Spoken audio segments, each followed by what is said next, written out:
Assalamu alaikum. Bueno, seguimos el tercer punto, la selección. Eh, Podemos decir que la selección son los procedimientos de selección de personal evalúan las características y circunstancias de los candidatos a un puesto de trabajo para elegir a la persona que más se parezca al perfil profesional para ese puesto. Entonces, los procesos de selección evalúan las características y circunstancias de los candidatos a un punto de trabajo para elegir al más idóneo. Al más idóneo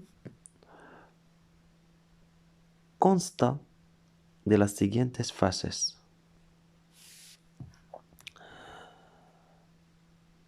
La preselección puede ser la preselección, realización de pruebas y entrevistas y fase final, por ejemplo. O lo podemos hacer de esta manera, por ejemplo, que la selección de una oferta de trabajo se puede hacer para un proceso de selección de personal a través enviar una carta de presentación o currículum vitae o prueba de selección, que la prueba de selección puede ser con una entrevista de trabajo o otras pruebas, por ejemplo,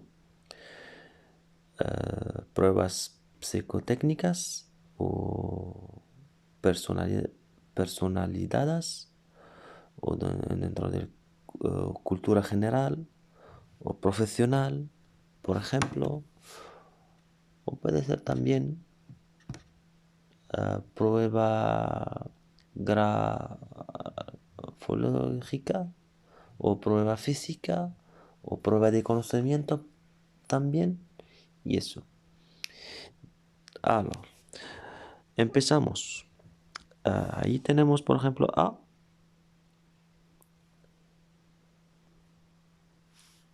Preselección. Criba de candidaturas. Después tenemos realización de pruebas. Donc, empieza con una entrevista preliminar. Lo siguen test psicotécnico, prueba profesional o prueba de conocimiento, prueba física, prueba grafológicas, por ejemplo, las pruebas lo siento, pruebas grafológicas. Y después de eso tenemos entrevistas. ¿Qué significa entrevistas? Puede ser individuales, en grupo, en panel, estructuradas, no estructuradas, etc.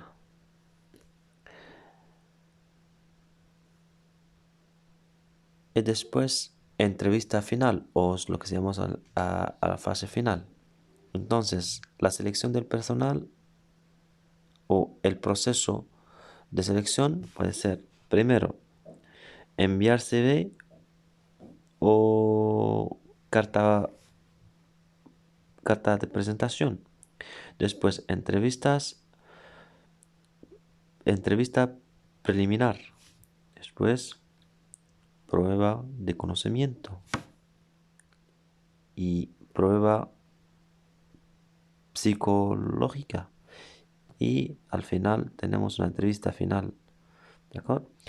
Vamos a ver cada uno de ellos qué significa. CV, por ejemplo, o carta de presentación, donde tenemos que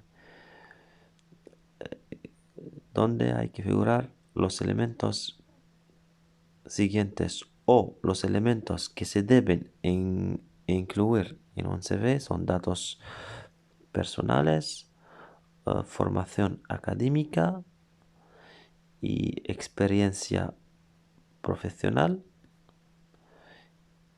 idiomas y otros datos. ¿Cuáles son los CV elegidos que tienen un perfil buscado bueno, que tienen una buena presentación y originalidad en CV? Muchas informaciones, pero muy detallada y resumida. No más de 2 páginas. El CV no tiene que tener más de 2 páginas, si no, no se puede leer.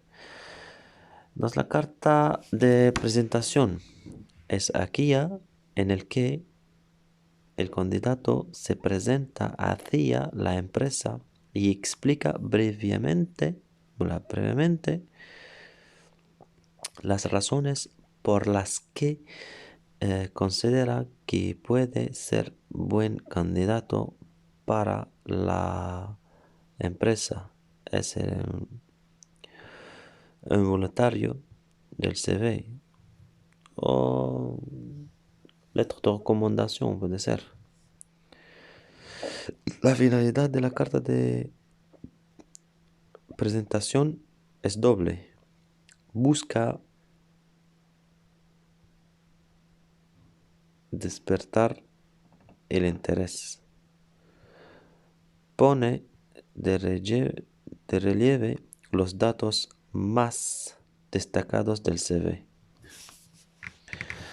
Tiene normalmente la carta de presentación, tiene una introducción, desarrollo y cierre. Después, entrevista preliminar.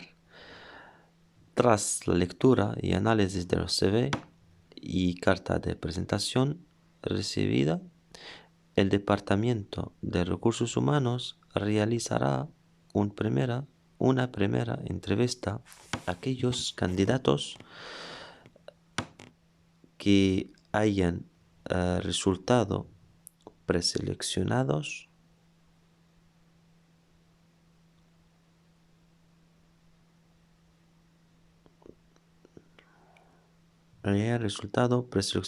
Entonces, la entrevista preliminar consiste en una primera toma de contacto de la persona con el potencial candidato, donde la empresa comprobará si el candidato realmente cumple con los requisitos solicitados. Tenemos, por ejemplo, preguntas más frecuentes. Preguntas sobre la empresa y puestos solicitados, preguntas de formación, experiencia profesional, búsqueda de trabajo y expectativas, cómo afecta el estrés y la presión. Preguntas, por ejemplo, puede ser esta entrevista puede tener hasta preguntas trampa, ¿vale? Pues después tenemos prueba de conocimiento. La prueba de conocimiento consiste en tomarle al postulante una prueba oral o escrita con el fin de determinar si cumple con los conocimientos necesarios para el puesto. Prueba psicológica. La prueba psicológica consiste en tomarle una prueba psicológica con el fin de determinar su equilibrio emocional, para lo cual la empresa podría contratar servicios de un psicológico para que le ayudase en ello. Entrevista final. En la entrevista final suele ser más formal y estricta, donde se hacen preguntas abiertas para conocer al candidato en profundidad y podría ser tomada por jefe del área a la cual se postula. Donc, si se encuentra un candidato que encaja en la empresa y supere todas estas etapas, entonces ya le contratan,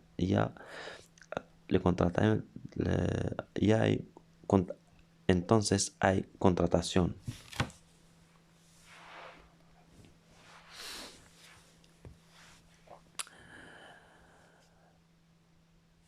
Pasamos a la formación o la política de formación. La política de formación normalmente es el conjunto de acciones que se programa para aumentar los conocimientos, las habilidades y las actitudes de los trabajadores de una empresa para mejorar la productividad.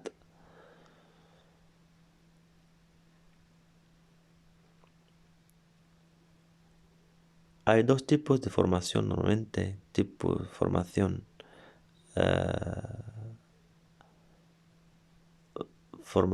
interna, formación externa. O podemos decir entonces, la formación es una inversión en el capital humano. Entonces, empezamos. La formación interna o dentro de la empresa tenemos la orientación, aprendizaje, rotación del puesto de trabajo. Formación externa fuera de la empresa son cursos u simulaciones. Donc la empresa en los últimos años las empresas en los últimos años consideran cada vez más relevante la formación del personal, siendo considerada una inversión y no un gasto de la empresa. Así, las empresas realizan actividades de formación en diferentes situaciones como formación inicial y formación continua. La formación inicial enfocada a nuevos empleados para que conozcan la empresa, cultura y procedimiento. La formación continua busca adaptación del empleado al entorno cambiante. Formación en conocimientos, tecnología o aplicaciones, por ejemplo. Pasamos ahora mismo a la motivación. ¿De acuerdo? La motivación. Una persona se encuentra motivada para hacer algo cuando ese acto satisface sus necesidades y por tanto esta motivación para conseguirlo. Por tanto, está motivada para conseguirlo. Podemos decirlo de otra manera, la motivación es el interés de una persona a realizar su trabajo lo mejor posible. Comenzamos por la teoría de Maslow sobre la motivación. Hay que distinguir entre las necesidades y el deseo. En primero, como veamos aquí en este pirámide de Maslow, tenemos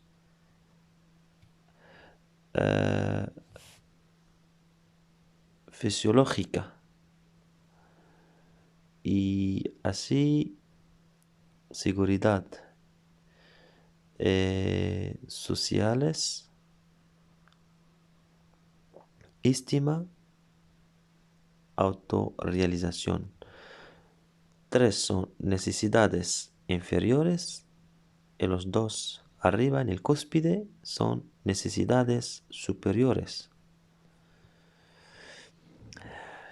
Cuando digamos fisiológica o la necesidad es fisiológica, trabajar para cubrir las necesidades más primarias.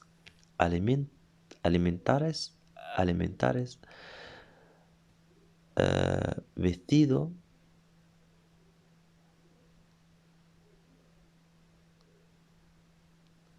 por ejemplo, etc. De seguridad, de seguridad, satisfechas las necesidades básicas. Se trabaja para mantener el empleo, la protección ante el peligro. Estima.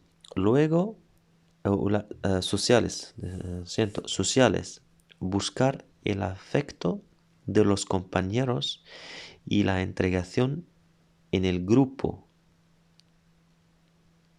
Aspecto grupal. Tenemos aquí un aspecto grupal. Estima. Luego se quiera el reconocimiento y respeto de los compañeros y jefe. Necesidad de sentirse querido. Digamos querido. Al final tenemos autorrealización. Significa realización de sí mismo y desarrollo de los de todo su potencial. Es exclusivo de las personas. Es el afán por saber más, llegar a ser algo.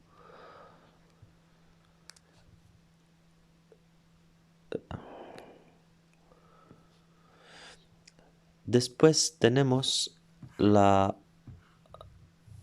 teoría de Esberg sobre la motivación también. Tenemos que pasar por esta teoría. También es una de las teorías más importantes. Y donde Esberg identifica dos grupos de factores que influyen en la motivación. Tenemos los factores mínimos deben estar cubiertos y la motivación debe centrarse en los niveles más elevados. Por Esberg, el primer factor es los factores que puedan generar insatisfacción. Cuando digamos que genera insatisfacción, por ejemplo, el salario debe estar más alto, la seguridad del empleo, hay que respetar las condiciones del trabajo también, etc. Y son requisitos mínimos que debe cumplir la empresa para que no se produzca insatisfacción. En segundo, tenemos factores motivadores. El logro, el reconocimiento, el contenido del trabajo, la responsabilidad, el progreso y el crecimiento personal. La conclusión de Esberg es que los factores mínimos deben estar garantizados para que no exista insatisfacción. Una vez cubiertos, la motivación debe centrarse en factores de niveles más elevados. Entonces, la teoría de Esberg dice que hay factores de insatisfacción, Eugenia, por ejemplo, y factores de motivación. En primero tenemos mínimos que debe estar garantizados. Factores de motivación, factores de niveles más elevados una vez cubiertos los mínimos. En primero, su ausencia causa insatisfacción de los trabajadores. Su presencia estimula a los trabajadores.